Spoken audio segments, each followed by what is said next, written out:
पेट का फूलना होगा जड़ से खत्म यदि हम कर लेंगे ये मात्र 4 उपाय। अगर हम पेट की समस्याओं से बहुत ज्यादा परेशान हैं, लगातार पेट में गैस बनती है, पेट भारी हो जाता है, अफारा बना रहता है पेट में, जिसको ब्लोटिंग के नाम से जाना जाता है। ब्लोटिंग जितनी ज्यादा रहती है सीने में उतना ही भारीपन रहता है। कभी कभी पेट के फूलने की वजह से आपकी श्वास भरना चालू हो जाती है, चलने में श्वास भरती है, इनफैक्ट बोलने में भी आपको ऐसा लगता है जैसे दम फूल रहा है। अगर ये सब समस्याएं आप भी महसूस कर रहे हैं तो आपको ये 4 उपाय अपनाने हैं। अगर इन 4 उपायों को बहुत अच्छे तरीके से फॉलो करेंगे तो निश्चित ही पेट का फूलना, पेट में अफारा रहना पूरे तरीके से खत्म हो जाएगा। अगर आप वीडियो को पहली बार देख रहे हैं, चैनल पर नए हैं, तो प्लीज इस चैनल को सब्सक्राइब जरूर कर लीजिए। वीडियो में अंत तक जरूर बने रहें ताकि पेट की इस फूलने की समस्या को हम जड़ से खत्म कर पाएं। सबसे पहले पेट का फूलना जो है, पेट फूलता है किस वजह से? क्योंकि जो हमने खाना खाया है वो पचता नहीं है। अपच की वजह से पेट ज्यादातर फूलने की समस्या सामने आती है।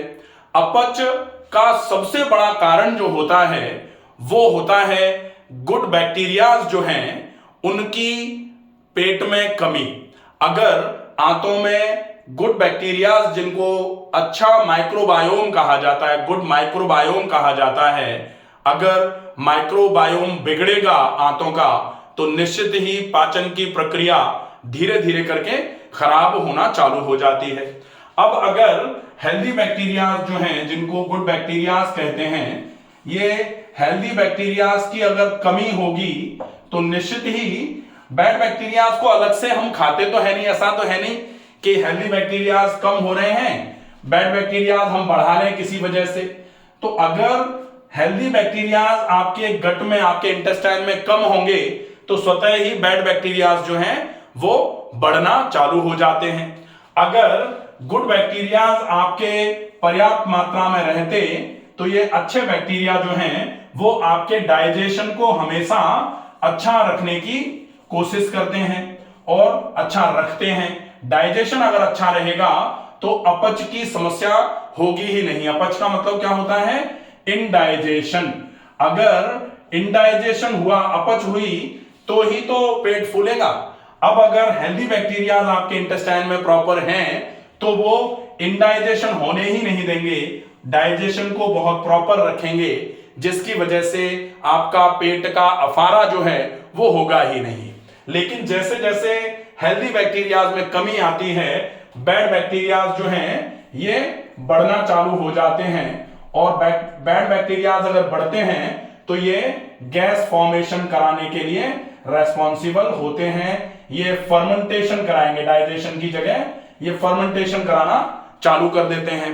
तो हमें क्या करना है? कैसे भी करके ये हेल्दी बैक्टीरियाज इंटेस्टाइन में बढ़ाने की आवश्यकता है। हेल्दी बैक्टीरियाज अगर हमको बढ़ाना है तो प्रोबायोटिक्स का यूज बहुत ही उपयोगी माना गया है।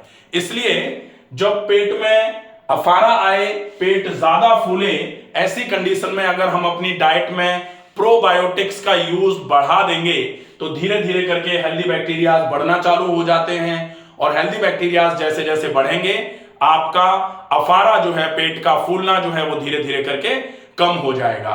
हम देखें कि ये प्रोबायोटिक्स कहां से हमको नेचुरली मिल सकते हैं। तो नेचुरल प्रोबायोटिक्स का बहुत अच्छा सोर्स होता है जो सामान्य तौर पे हर घर में पाया जाता है और वो है दही। अगर हम गाय के दूध का अच्छा ताजा दही सवेरे सवेरे रोज उपयोग में लें तो ये बहुत ही अच्छा सोर्स होता है प्रोबायोटिक्स का। इस दही के साथ यदि हम मिश्री मिला के लेंगे तो ये और भी बहुत अच्छा सोर्स माना जा सकता है, गुड बैक्टीरियाज को बढ़ाने का बहुत अच्छा काम करेगा। तो एक तो हो जाता है दही। दूसरा, हम एप्पल साइडर ले सकते हैं। एप्पल साइडर भी ये प्रोबायोटिक्स को बढ़ाने का बहुत अच्छा काम करेगा।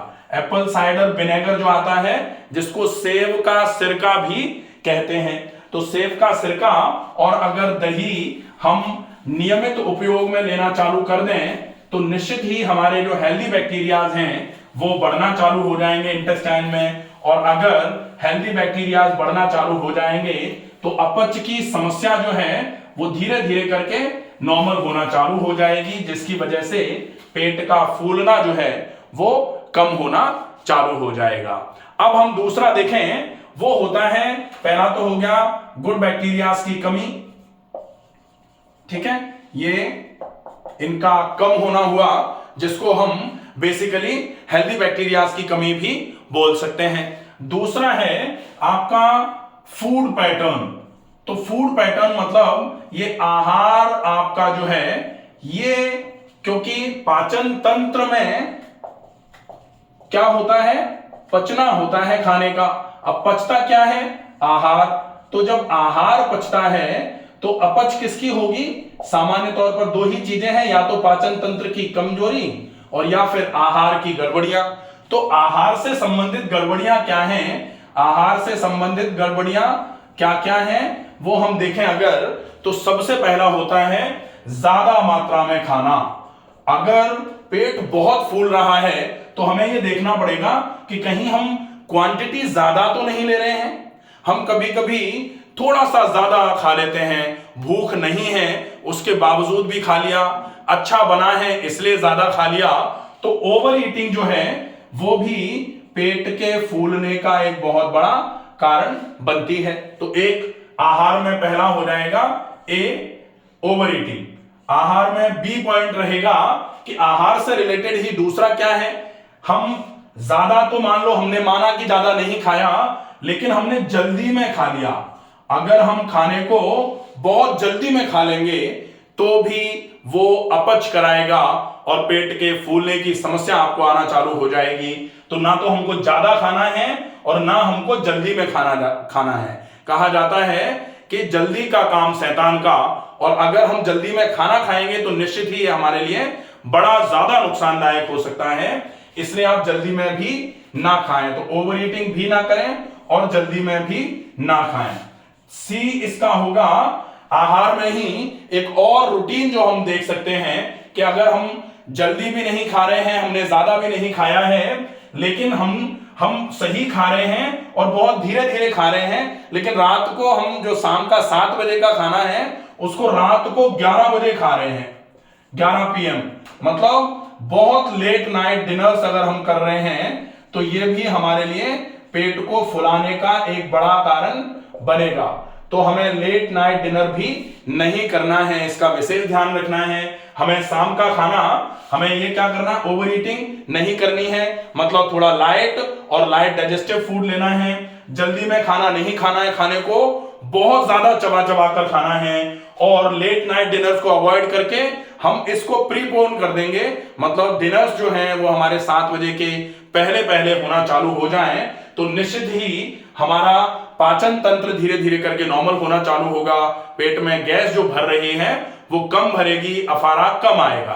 अब इसी में हम एक चीज और देखेंगे, वो है बहुत ज्यादा भारी है जो पचने में, उसका उपयोग, जैसे दालें, छोले, राजमा, चने, ये जो चीजें हैं ये पचने में बहुत भारी हैं। अगर पाचन तंत्र थोड़ा सा कमजोर है तो उस पाचन तंत्र की कमजोरी में अगर हम ये भारी पचने वाला खाना डालेंगे तो निश्चित ही ये अपच करेगा, पेट फूलना चालू हो जाएगा, स्टमक डिस्टेंशन होगा, जिससे अफारा आपको आना चालू हो जाएगा। इसलिए हमको इन सबको अवॉइड करने की आवश्यकता है, इसका विशेष रूप से ध्यान रखा जाना चाहिए।